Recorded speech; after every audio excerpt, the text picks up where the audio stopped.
السلام علیکم ناظرین محترم، کہا جاتا ہے کہ خدا نے آج تک ایسا کوئی مرض پیدا ہی نہیں کیا کہ جس کی دوا پیدا نہ کی ہو۔ سویڈن کے مصنف، صحافی اور اسٹریٹجک تجزیہ کار برٹل لیٹنر نے چین بھارت تنازع کے حوالے سے اور پاکستان کے ساتھ موجودہ کشیدگی کے حوالے سے اہم ترین انکشافات کیے ہیں، اور یہ انکشافات ایشیا ٹائمز کو انٹرویو دیتے ہوئے کیے گئے ہیں کہ جس سے حالیہ بھارت پاکستان کی LOC اور LAC پر موجود کشیدگی واضح ہو جاتی ہے کہ اس کشیدگی کی اصل وجہ کیا ہے، آخر اس کشیدگی کی بیک گراؤنڈ کیا ہے، اور اس کی تہہ میں چھپے ہوئے راز سویڈش صحافی نے دنیا پر واضح کیے ہیں۔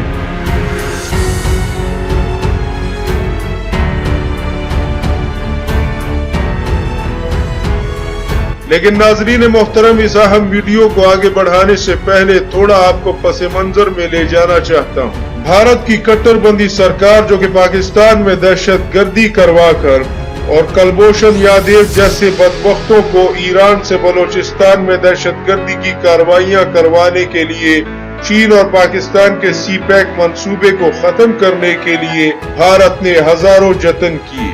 بھارت کی ہندوتوا سرکار نے نہ صرف افغانستان میں اپنے کونسلیٹوں کے ذریعے سے کلبھوشن یادیو جیسے ایجنٹوں کے ذریعے دہشت گرد کارروائیاں کروائی، بلکہ بم دھماکے کروائے، اور یہاں تک کہ کشمیر میں آرٹیکل 370 اور 35A کا خاتمہ کر کے طویل کرفیو نافذ کر کے پاکستان کو طیش دلانے کی کوشش بھی کی، تاکہ پاکستان بھارت کے ساتھ یا تو جنگ میں الجھ جائے یا پھر دہشت گرد حملوں میں ایسا الجھ جائے کہ سی پیک کا گیم چینجر منصوبہ کبھی مکمل نہ ہو سکے، اور پاکستان معاشی میدان میں ترقی کا خواب اور خود انحصاری کی منزل کو کبھی بھی شرمندہ تعبیر نہ کر سکے۔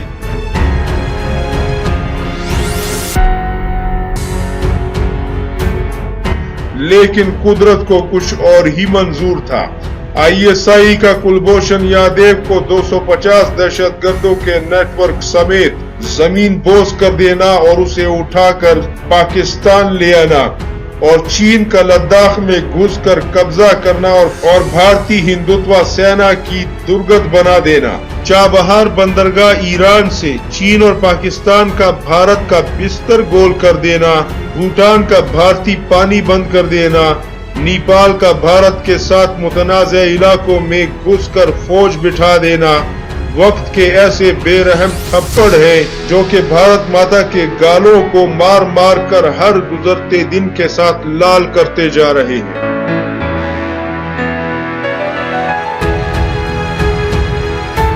لیکن اب سویڈن کے مصنف، صحافی اور اسٹریٹجک تجزیہ کار برٹل لیٹنر نے چین بھارت تنازع کے حوالے سے اہم ترین راز فاش کیے ہیں ایشیا ٹائمز کو دیے گئے انٹرویو میں، جس میں سب سے اہم بات یہ کی ہے کہ چین کا ون بیلٹ ون روڈ منصوبہ چین کے سپر پاور بننے کے لیے انتہائی لازم و ملزوم ہے،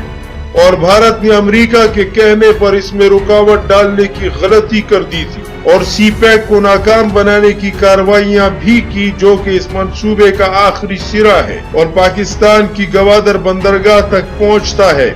لہذا چین اب بھارت کو اس جرم کی سزا دینے کے لیے بھارت کی سرحدوں پر ان تمام تر جغرافیائی کمزوریوں پر ہاتھ ڈال رہا ہے جو کہ بھارت کو نہ صرف درد پہنچاتی ہیں بلکہ اسے خوف اور وہم و گمان کے علاوہ اپنے وجود کے حوالے سے کشمکش میں مبتلا کیے ہوئے ہیں۔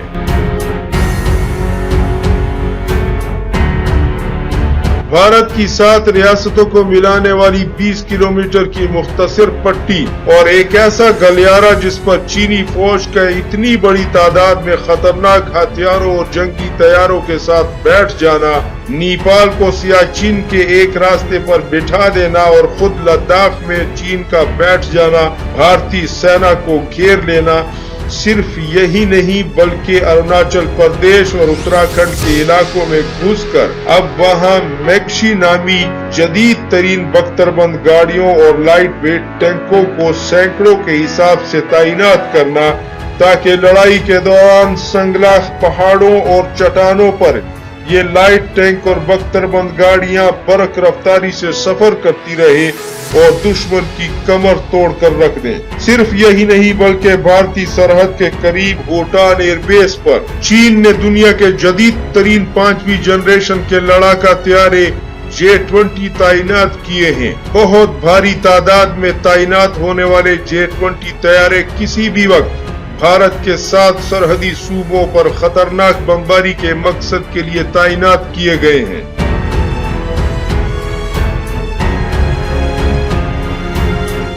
स्वीडिश तज्जियाकार के मुताबिक चीन भारत के अनगिनत बातचीत की दरख्वास्तों पर सिर्फ दिखावे के लिए भारत के साथ मुज़ाकरात पर आमादा हुआ है, लेकिन जब तक सीपैक पाकिस्तान में तैयार नहीं हो जाता, चीन भारत को इसी तरह मसाइल में उलझाए रखेगा। और दूसरी तरफ पाकिस्तान भी जब से अफगान बॉर्डर से फारिग हुआ है, पाकिस्तान की पूरी फौज भारतीय सरहद पर है और लाइन ऑफ कंट्रोल पर पाकिस्तानी फौज भारत के साथ बड़ी सख्ती और बेरहमी से निमट रही है।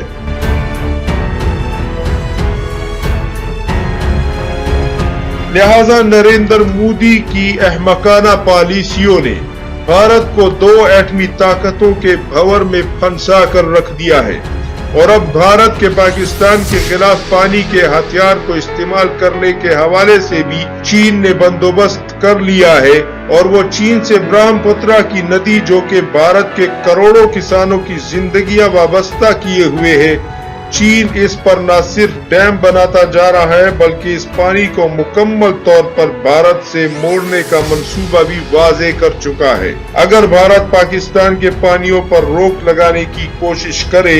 तो चीन भी इस बड़े मंसूबे का आगाज कर देगा। लिहाजा ये तमाम तर वो अवामिल है जो कि भारत को एक अजीबो गरीब से खौफ और कशमकश में मुब्तला किए हुए हैं, जिसकी वजह से भारत को इस वक्त अपनी खारजा पॉलिसी को मेंटेन करना भी मुश्किल होता जा रहा है। यानी भारत की समझ में यही नहीं आ रहा कि वो आया चीन के साथ दुश्मनी करे या उससे माफिया पहले मांगे, वो पाकिस्तान के ऊपर हमला करे या फिर पाकिस्तान से ताल्लुकात को मुनासिब अंदाज में मुनासिब लेवल पर लेकर आए।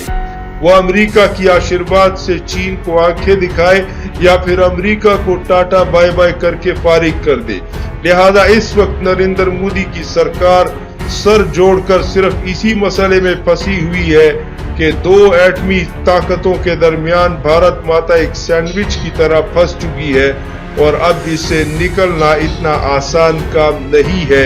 जिसे कि पाकिस्तान के स्ट्रेटेजिक सलाहकारों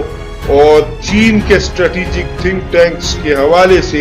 एक बहुत बड़ी कामयाबी करार दिया है। और ये तमाम तर आर्टिकल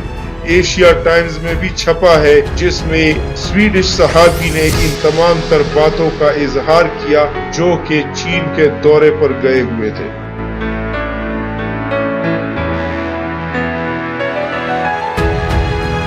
इस रिपोर्ट में ये भी कहा गया है कि पाकिस्तान इस वक्त अपनी मुआशी मुश्किलात को खत्म करने के लिए आसान और तेज रफ्तार रास्ता तलाश कर रहा है। अगरचे सीपैक एक बहुत ही जबरदस्त बूस्ट होगा पाकिस्तान की मईशत के लिए, लेकिन जब तक सीपैक तैयार होकर फंक्शनल नहीं हो जाता,